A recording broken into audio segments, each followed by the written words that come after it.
All right, welcome back to Rubbin Minds. And if you're just joining in, it's Daphne. Ibuka is in Calabar. So now we're going to talk about the state of the nation. It's been 96 days since the girls went missing. And I'm asking, where are they? What's happening? I think I would like some kind of update. I think we would like some kind of update. Joining me is Mr. Joachim. Thank you so much for joining me. Thank you for All right, so now let's begin with bring back our girls.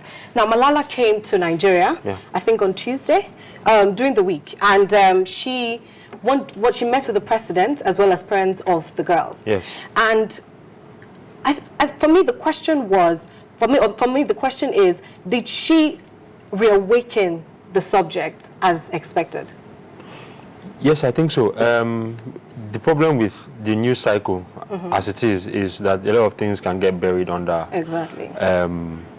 What's the word? Under unfolding events elsewhere in the world. There is Israel and Gaza. There is the plane in Ukraine and all of that. So, the news cycle means that things are quickly brought in and taken out of global consciousness and even the consciousness of us here in Nigeria. So, her coming did bring more focus, more attention to the cause, because whenever she comes with the CNNs and the BBCs and all of that, and she managed to extract another promise from the president to make sure that he keeps up his efforts, to return the girls. But the signals continue to be conflicting. This week that just passed, we had a case of some kind of smear campaign of some sort against the Bring Back Our Girls movement itself. So you have him saying this on one hand, and then you have this other covert or not so covert smear campaign on the other hand. So you want to ask yourself what exactly the position of the administration is. They recently hired a PR firm to do some brand what's the word now, rehabilitation of some sort. But those the people they've hired, whether or not they are the right people for the job is another matter entirely. But I want you to give me your perspective on Malala's visit. What do you think about it generally, personally? What do you think about it? Well, I think it was helpful, basically because of attention. Okay. Attention is everything. So where she goes somewhere, people follow her there, and so people now remember that there is this unresolved issue. Yes. That we are yet that has not come to a conclusion, and so yes, it's good. People remember, but do you think we can find these girls? I like the sigh. The thing is, at this stage, there really are no easy answers. There was some talk before of a prisoner swap, that the girls are released in favor for people that are in custody, that are Boko Haram militants in federal government custody. Yeah. When you start that, then it now becomes an issue of, okay, we kidnap some people and then we now trade them for our operatives that are in your custody, and so you now begin this cycle of kidnap and trade, kidnap and trade, and so where does it stop? You will not begin another cycle entirely. Yeah, but do you think that would be because they're also out of ideas of what to do? Well, the first thing is that the capacity to actually secure lives and property is the first problem. When you cannot secure people, you now run the risk of what I'm talking about now, being open to trades of militants releasing hardcore terrorists who are in your custody in trade for innocent people kidnapped by Boko Haram. And so the fundamental is an inability to secure lives and property, and that is the first problem. If that cannot happen, if it's not possible, then every other thing is affected by that. So Malala told the president to meet with the parents of the Chibok girls, and he invited them, but they did not honor this visit. Now, there's been a lot of drama about that, and the fact that blaming a movement about them not honoring the president, and they saying that they were not, they were not willing to do that. what is your view about them insisting on not going to see the president? Well, there is more than one reason. First of all, the idea of that visit was brought up after about 3 months. It's very awkward. Something happens. I mean, like if you had a friend, if you had a friend, for example, who lost a loved one, and you waited 3 months to see them, even in contemporary African culture, it's not done. Nobody does that. Yeah.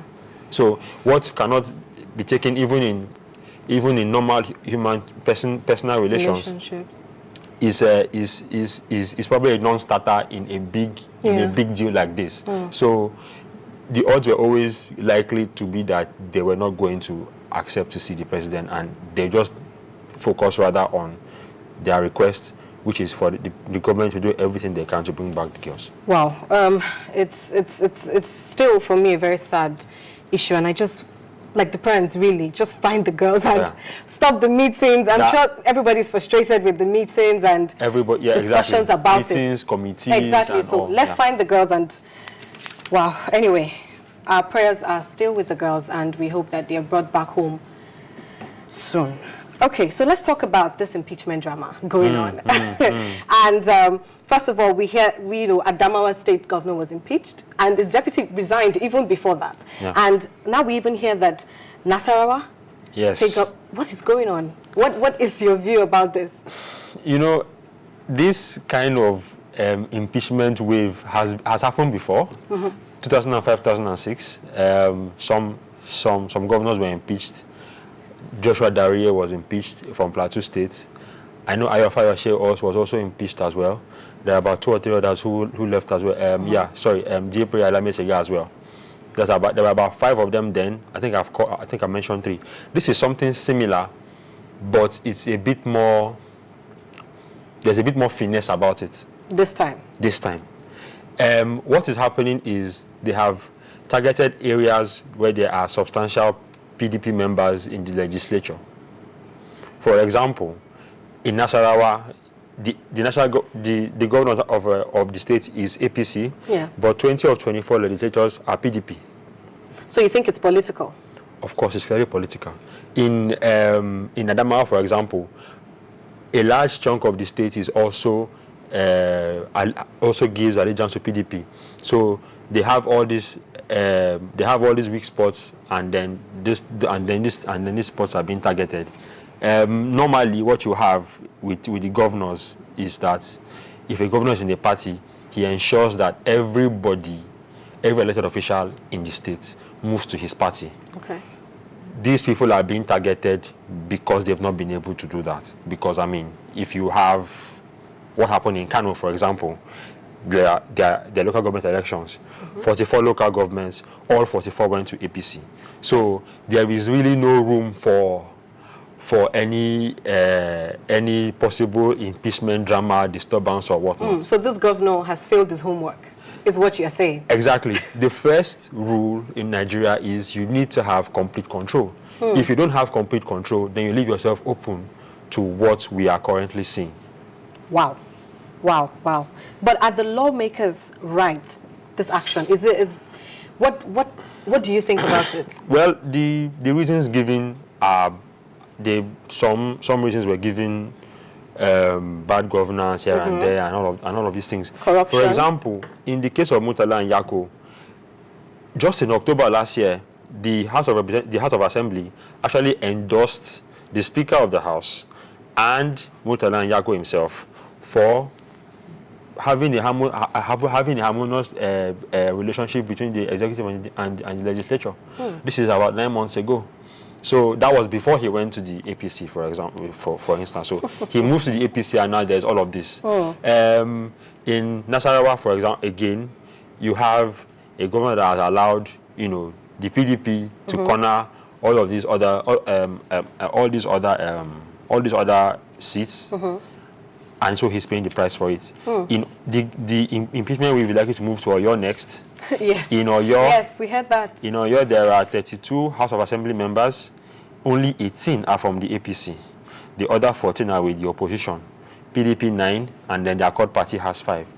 So to impeach Ajimobi, for example, in theory, they need just 8 APC lawmakers.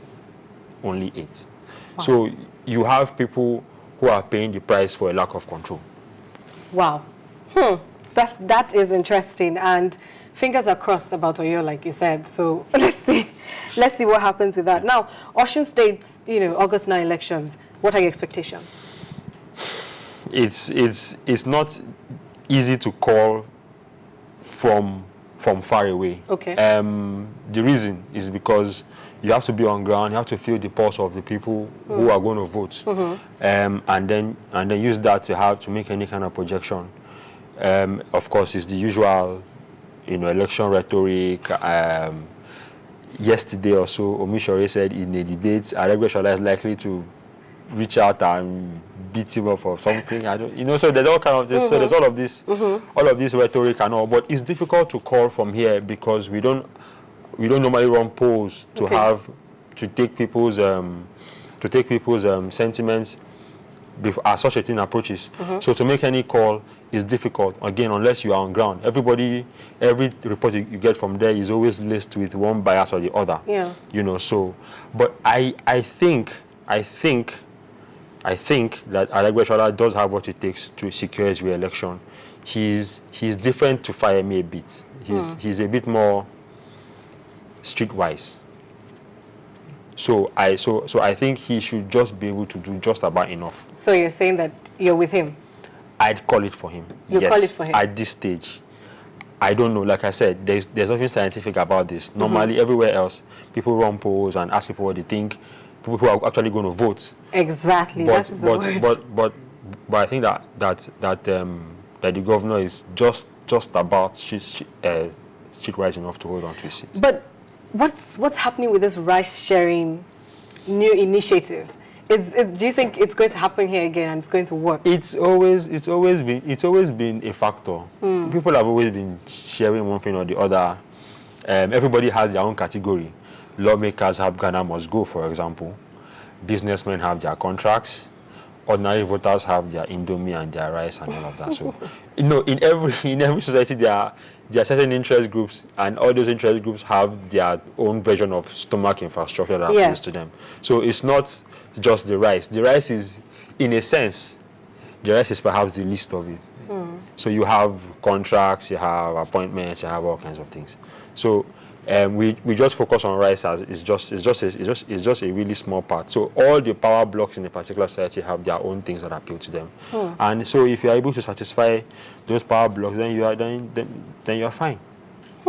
Okay. So I want to ask about the National Confab, fruitless project, or what do you think? Well, it's difficult to separate it from other ones that have been there before. It's really difficult because they have had all these things. They've had the Constitutional Conference. Obasanjo did one way back in the day. IBB did his, what's that one again? He did his political bureau, yes.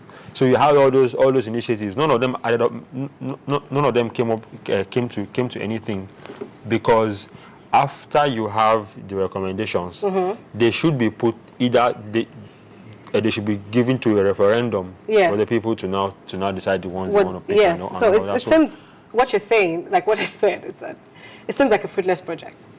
All right. So, thank you so much, Joachim, for joining us. Okay, so I'll go on this break, and then I have an interesting personality next.